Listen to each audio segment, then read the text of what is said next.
Olá, hoje nós vamos estudar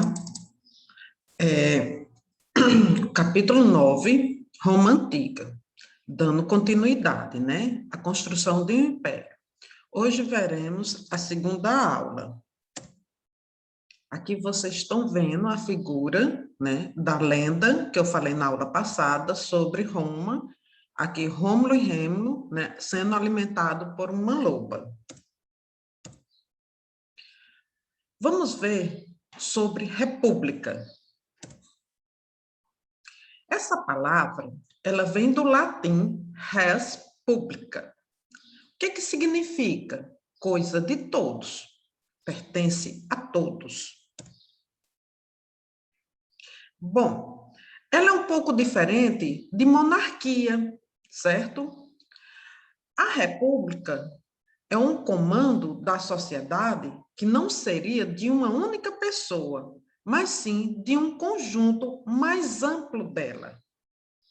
Então, essa é a diferença entre monarquia e república. Na realidade, o que se viu foi a instalação de um governo dominado pela aristocracia dos patrícios. Vocês lembram que eu falei dos patrícios? Quem seriam os patrícios? Quem pertencia à classe dos patrícios, que eram as pessoas ricas, né? Que controlavam o Senado, a Assembleia e as magistraturas.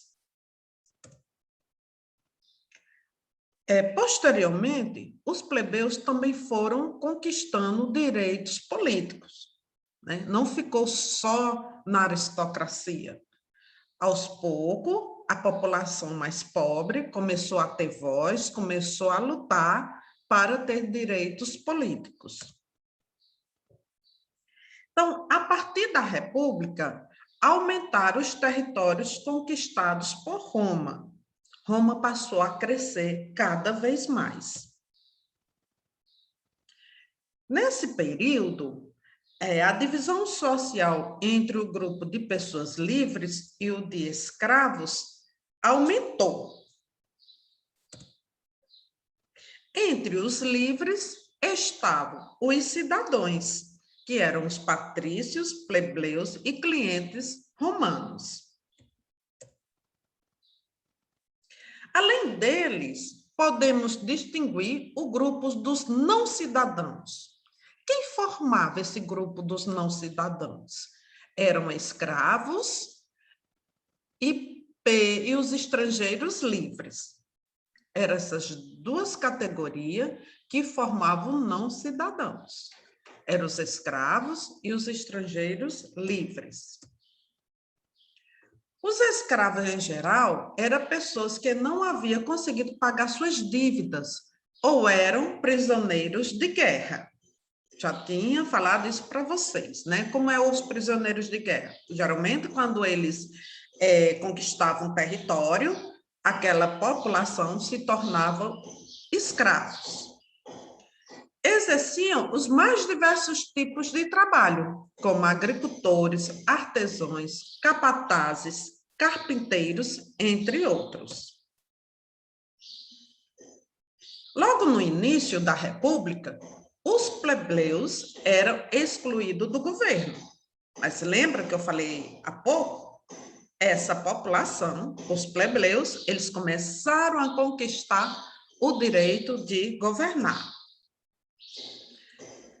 Eles eram excluídos, né, do governo, então eles não podiam participar das decisões políticas, não podiam exercer cargos da magistratura ou casar-se com patrícios, quer dizer, com pessoas ricas. Pessoa pobre não podia casar com a pessoa rica. Insatisfeitos com essa situação, eles passaram a lutar por direitos. Então, esse foi o motivo para que os plebeus começaram a lutar para ter participação na política de Roma. Depois de muitas lutas, de muitos questionamentos, deles irem realmente questionar o direito deles, eles também conquistaram outras conquistas, conquistaram outros direitos, além de poder participar do governo. Vamos ver quais foram. A publicação de leis escritas para patrícios e plebeus em 450 a.C., a Lei das 12 Tábuas, a autorização para o casamento entre plebeus e patrícios, o direito de se candidatar para magistraturas, a abolição da escravidão por dívidas e outros direitos. Entretanto, essas conquistas não beneficiaram igualmente a todos os plebeus. Então, não foram todos que tiveram esses direitos. Por exemplo, os cargos públicos e os privilégios ficaram concentrados nas mãos dos plebeus que haviam enriquecido e que com isso passaram a desprezar a maioria da plebe, da mesma maneira que um patrício. Então, aquele plebeu que conseguiu ficar rico, ele não quis mais saber de onde ele veio, né? Ele se tornou um patrício.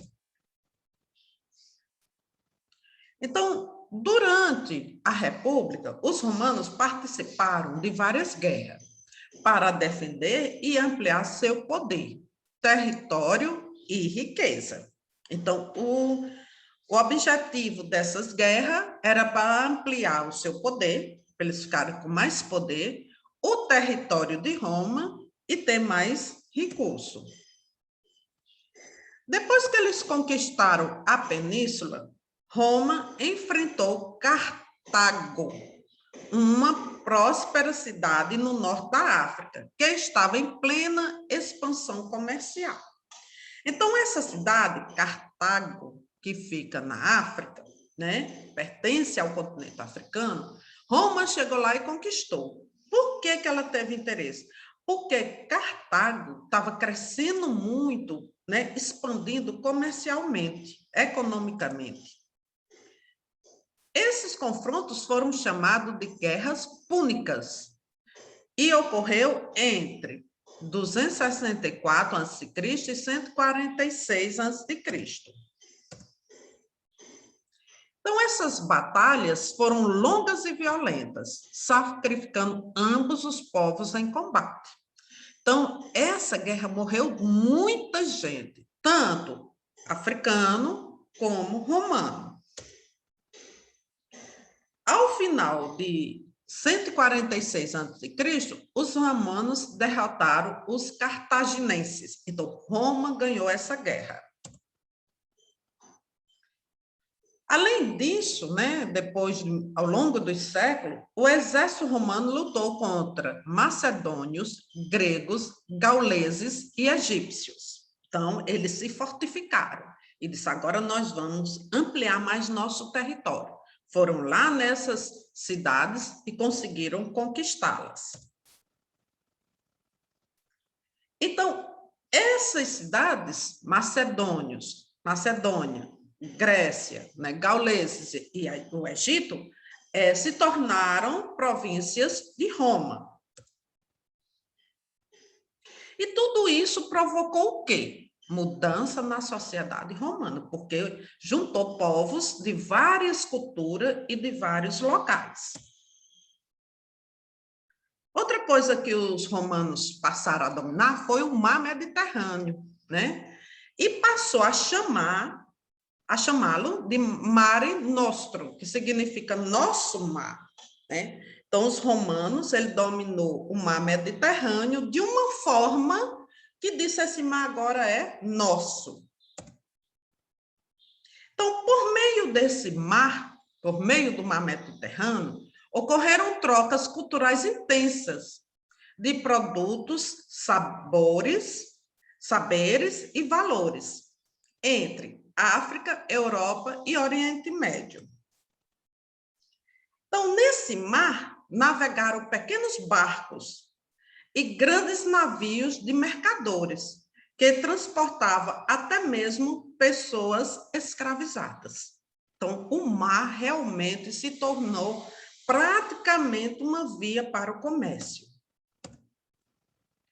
Com as conquistas territoriais, milhares de prisioneiros de guerra foram transformados em escravos.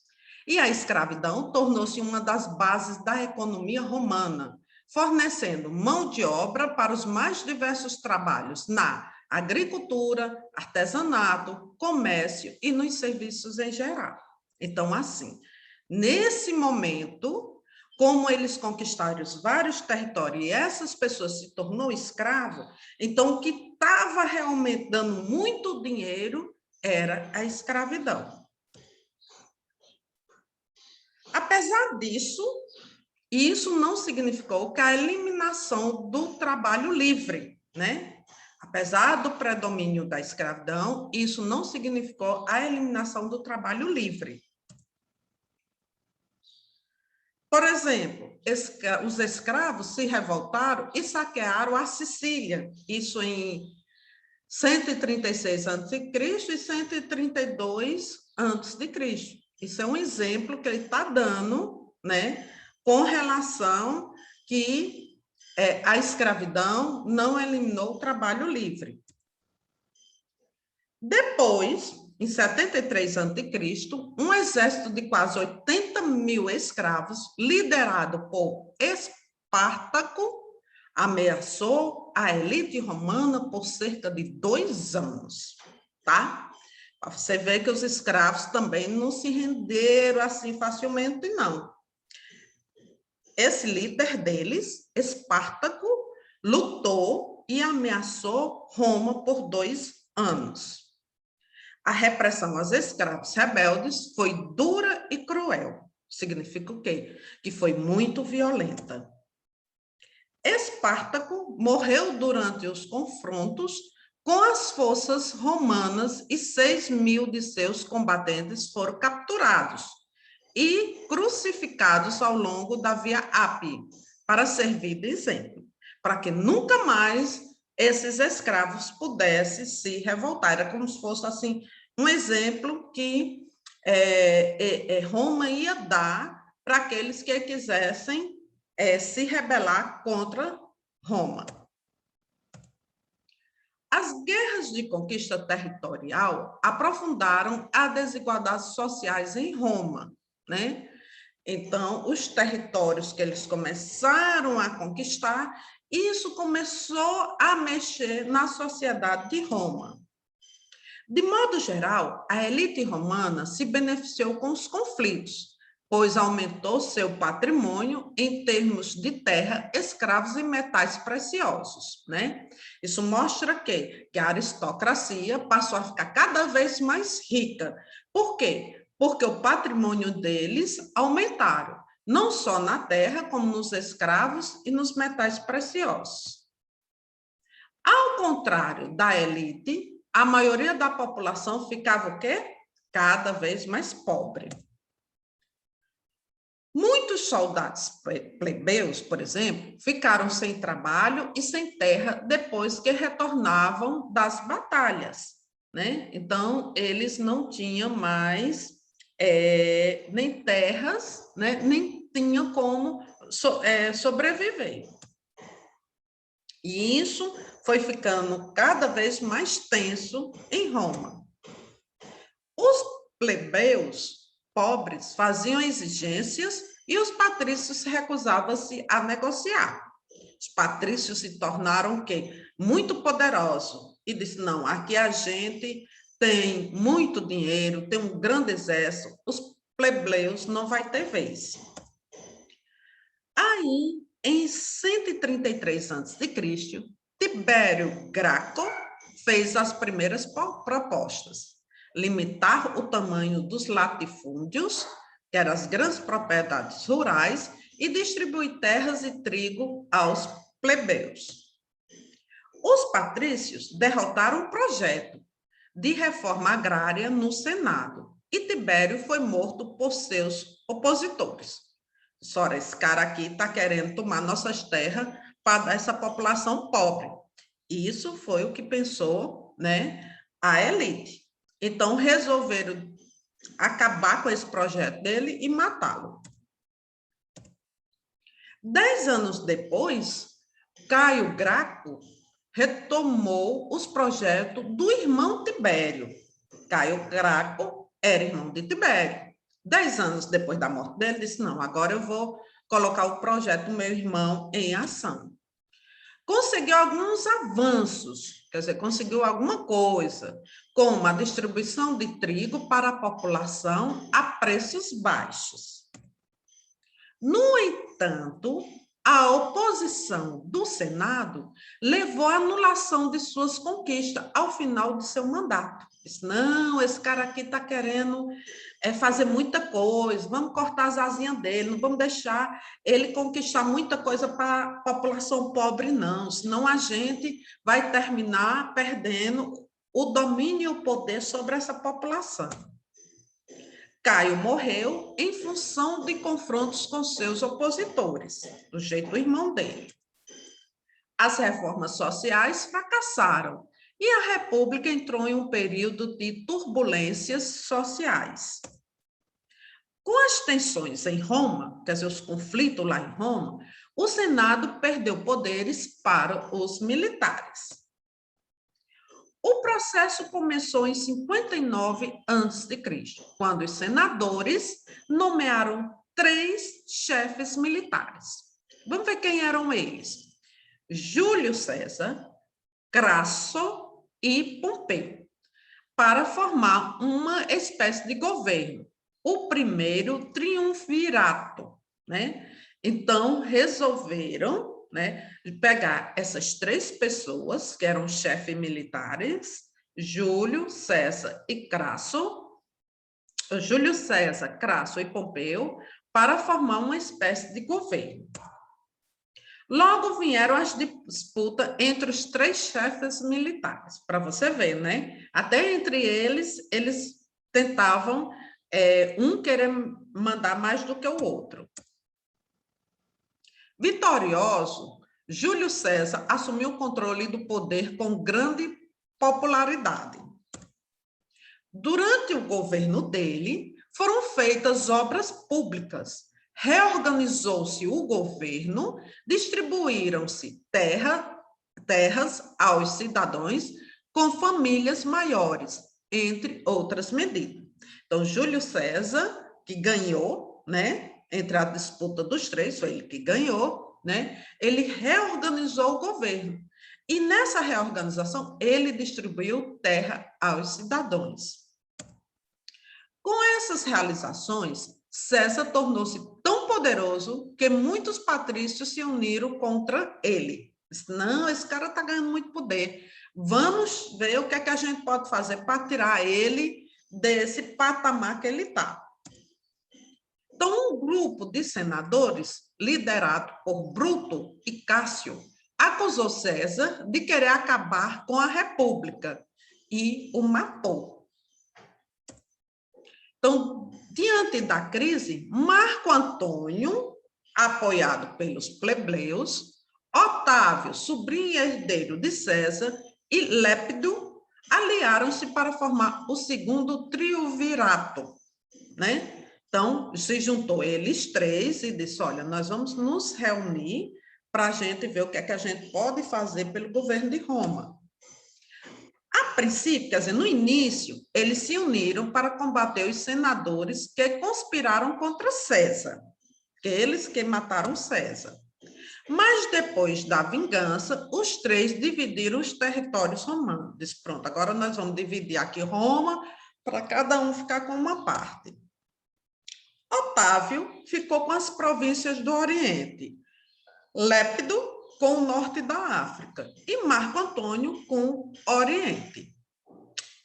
Aliás, Otávio com o Ocidente, Lépido com a África, o norte da África e Marco Antônio com o Oriente. Unindo-se à rainha egípcia, Cleópatra, que era muito bonita, Marco Antônio passou a viver no Egito. Vamos ver só lá sobre o Império. Falamos sobre monarquia, república, agora vamos ver Roma no período do Império.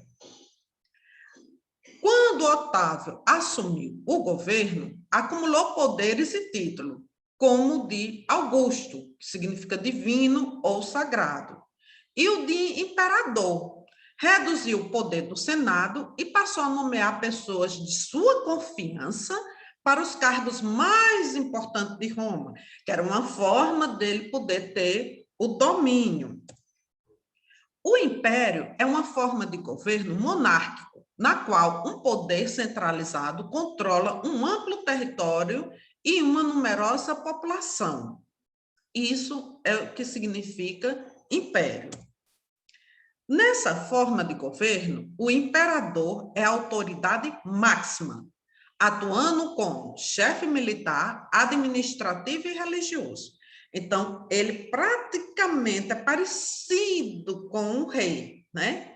Ele é um imperador e ele tem um domínio sobre essas três coisas: o chefe militar, administrativo e o religioso.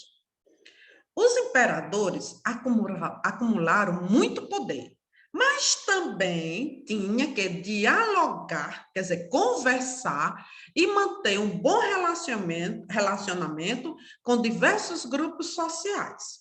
Então, ele não podia ser aquela pessoa que, eu vou mandar, vou fazer o que eu quero. Ele tinha que ter um diálogo, nem que ele não fizesse o que realmente a população estava sugerindo, mas pelo menos ele dialogava.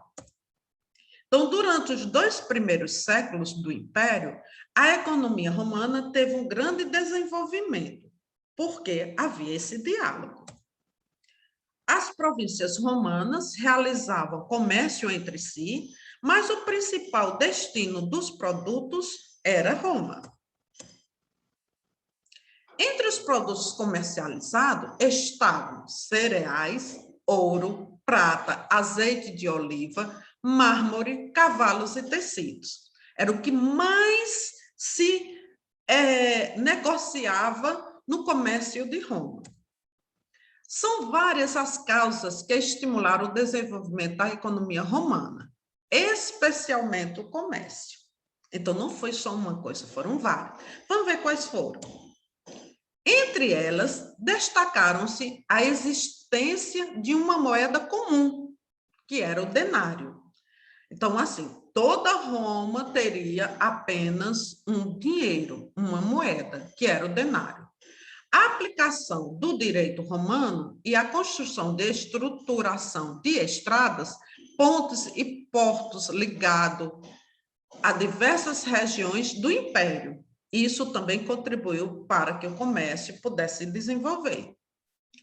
Então, a partir do século III, o Império Romano entrou em crise e passou por transformações que levaram à sua divisão. O que é passar em crise? Eles começaram a cair, começaram a não ser tão poderoso, né? O Império de Roma começou a cair. São várias as explicações dos historiadores para a crise romana. Vamos ver alguma delas, né? Como seu imenso território, o império tinha grandes despesas. Lógico, se a coisa é maior, fica também os gastos maiores. Era preciso sustentar funcionários administrativos e soldados em diversas províncias. Para isso, o governo aumentava os impostos e emitia mais moedas. Quer dizer, a população passou a pagar mais impostos. Houve um momento em que os preços subiam e o dinheiro perdia valor, um processo conhecido como inflação, que até hoje a gente vive. Para enfrentar as dificuldades, os latifundiários criaram o colonato. Então, vamos ver o que era que o colonato significava. Então, nesse sistema, os camponeses, chamados de colono, cultivavam um pedaço de terra e entregavam ao proprietário parte da colheita. Quer dizer, não ficava só para ele. Ele tinha que entregar outra parte para o proprietário. A crise agravou-se quando os romanos tiveram de enfrentar a pressão militar de povos estrangeiros. Tá vendo? Não eram só os escravos, né, que começou a se revoltar. Os estrangeiros também começaram a sentir na pele que isso estava afetando eles. Esses povos, chamados pelos romanos de bárbaros, que eram os hunos, germanos, celtas, eslavos e etc., tinham outras culturas, outros modos de ser e de viver, e não falava o latim, que era a língua original de Roma. Disputa entre os comandantes militares romanos geraram indisciplina na tropa e enfraqueceram o exército. Então, os comandantes, né, os cabeças lá do exército, começaram a se discutir entre eles. E isso começou a enfraquecer o exército. Os efeitos da crise foram maiores na parte ocidental do império. Percebendo isso, o imperador Constantino decidiu mudar a capital do Império Romano para a parte oriental. Então, se o Ocidente estava dando problema, ele levou a capital para o Oriente.